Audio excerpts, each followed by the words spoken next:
السلام علیکم ورحمۃ اللہ وبرکاتہ۔ دوستو امید کرتا ہوں آپ لوگ خیریت سے ہوں گے، ٹھیک ٹھاک ہوں گے۔ آج کی ہماری ویڈیو کا جو ٹاپک ہے وہ یہ ہے کہ شیعہ کی ہسٹری۔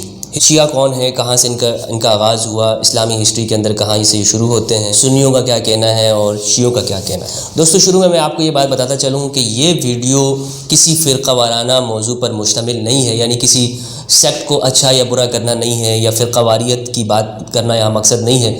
صرف اور صرف ایک فرقے کی تاریخ آپ لوگوں کے سامنے لانی ہے۔ اور چونکہ بہت سارے لوگ مجھ سے پوچھتے رہتے ہیں کہ مفتی صاحب یہ بتائیں کہ شیعہ کون لوگ ہیں، سنی کسے کہتے ہیں، چونکہ دنیا میں سوال اٹھتے ہیں تو اس کا جواب دینا اور نالج کو آگے لے کر آنا ہے۔ ورنہ آپ لوگ سمجھتے ہیں اور جانتے ہیں مجھے اچھی طرح سے کہ میں ان فرقہ وارانہ بحثوں کے اندر نہیں پڑتا ہوں، اور میں تو انسانیت کی بات کرتا ہوں۔ لیکن چونکہ ایک نالج ہے لوگوں کے سامنے، جو میں نے سمجھا ہے اسے آپ پیش کرنا ضروری ہے، تو میں اپنا فرض سمجھتی ہوں آپ لوگوں کے سامنے اسے پیش کر رہا ہوں۔ دوستو خود شیعوں کا کہنا یہ ہے کہ یہ جو لفظ ہے فرقے کے معنی کے اندر، یہ نبی اکرم صلی اللہ علیہ وآلہ وسلم کے زمانے میں موجود تھا۔ کچھ شیعوں کا کہنا ہے کہ ایک روایت بھی اس میں موجود ہے کہ آپ صلی اللہ علیہ وآلہ وسلم نے حضرت علی سے فرمایا، یا علی انت وشیعتک هم الفائزون، اے علی تم اور تمہارے شیعہ کامیاب ہوں گے۔ لیکن سنی حضرات کا کہنا ہے کہ اس طرح یہ لفظ موجود نہیں ہے، بلکہ یہ جو فرقہ ہے، ایک یہودی تھا ابن سبا، اس نے اسلام قبول کیا اور حضرت علی کے زمانے میں تھا، اس نے غلط عقائد لوگوں کو پڑھانا شروع کر دیے۔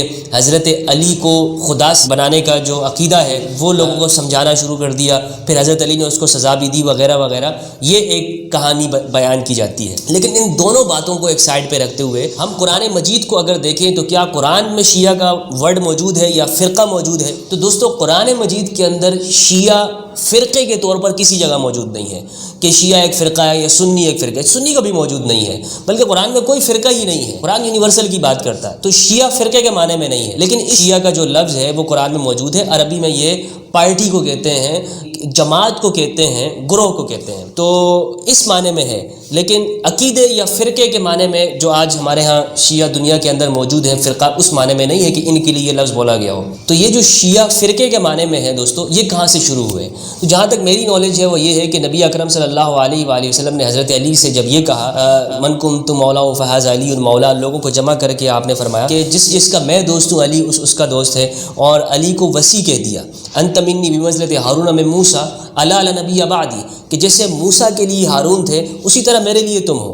یعنی جس طرح موسیٰ کے بعد ہارون نے سب کچھ جو ہے وہ اپنی قوم کی باغ ڈور سنبھالی، اسی طرح آپ بھی ہو۔ لیکن میرے بعد چونکہ نبیوں کا سلسلہ نہیں ہے، ان کے بعد نبیوں کا سلسلہ تھا تو ہارون نبی بن گئے، لیکن میرے بعد نبی نہیں ہے۔ اس کے بعد پھر جب خلافت کی بات ہوئی ثقیفہ بنی ساعدہ میں نبی اکرم صلی اللہ علیہ وآلہ وسلم کے بعد، تب بھی حضرت علی کی طرف کچھ لوگ تھے اور کچھ دوسری طرف تھے، حضرت عمار، مقداد، حضرت ابو ذر غفاری رضی اللہ عنہ، عبداللہ ابن عباس، جابر ابن عبداللہ وغیرہ۔ لیکن شیعہ باقاعدہ گروہ میں ابھی سٹارٹ نہیں ہوا۔ جب حضرت علی کو خلافت ملی، حضرت بکر صدیق کے بعد حضرت عمر رضی اللہ عنہ، حضرت عمر کے بعد حضرت عثمان، پھر حضرت علی، تو جب حضرت علی کے پاس خلافت آئی تو اس وقت کے اندر باقاعدہ حضرت علی کے چونکہ حضرت علی کے خلاف ایک موومنٹ شروع ہو گئی تھی خوارج کی، ایکسٹریمسٹ اسلام کے اندر، اور باغیوں کی، جمل والوں کی اور شامیوں کی، ان تینوں کے ساتھ بڑی ایک گھمسان جنگیں ہوئی ہیں، خوارج کے ساتھ نہروان کے اندر، باغی شامیوں کے ساتھ صفین کے اندر۔ اس موقع پر حضرت علی کے جو شاگرد تھے یا جو چاہنے والے تھے، جو آپ کے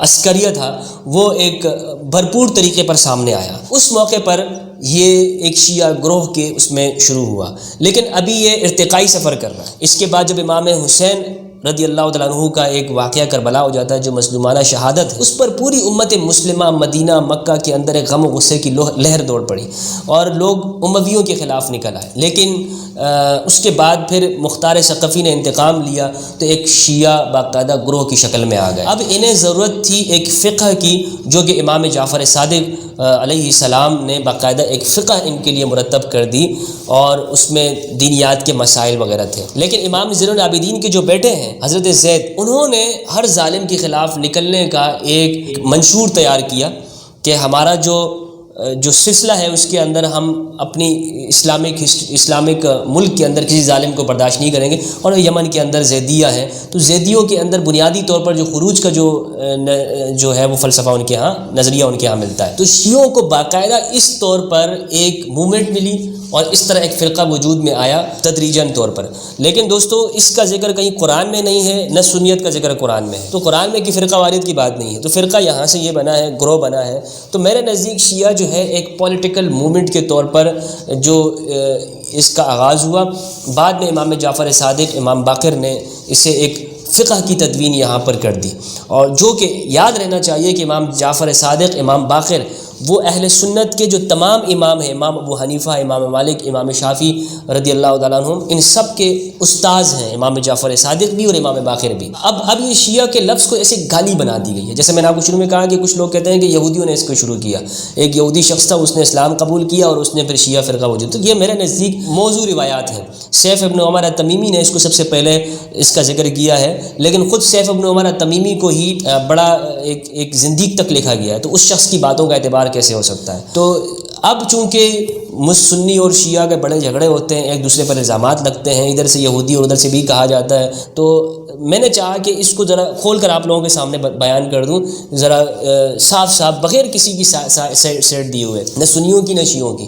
کیونکہ میرے نزدیک انسانیت اور قرآن مجید ہے، اس لیے میں یہاں پر صاف بات کر رہا ہوں کہ یہ لفظ کوئی ایسا نہیں کہ اس سے خوف کھایا جائے، ڈرا جائے، دور ہوا جائے، یا ایک دوسرے سے مار کٹائی کی جائے، لڑا جائے۔ اسٹڈی کرنی چاہیے اور سامنے لانی چاہیے باتوں کو کہ حقیقت کیا ہے جو ہماری کتابوں کے اندر ہے۔ تو یہ وہ بات تھی میرے نزدیک کہ شیعہ کہاں سے شروع ہوئے اور کون ہے، ان کی تاریخ کیا ہے اور کیسے آج یہاں تک پہنچے ہیں۔ امید کرتا ہوں کہ آپ لوگوں کو اس پہ رہنمائی ملی ہوگی۔ اگر کوئی سوال ہو تو کمنٹ ضرور کیجیے گا۔ آپ لوگوں کا بہت بہت شکریہ۔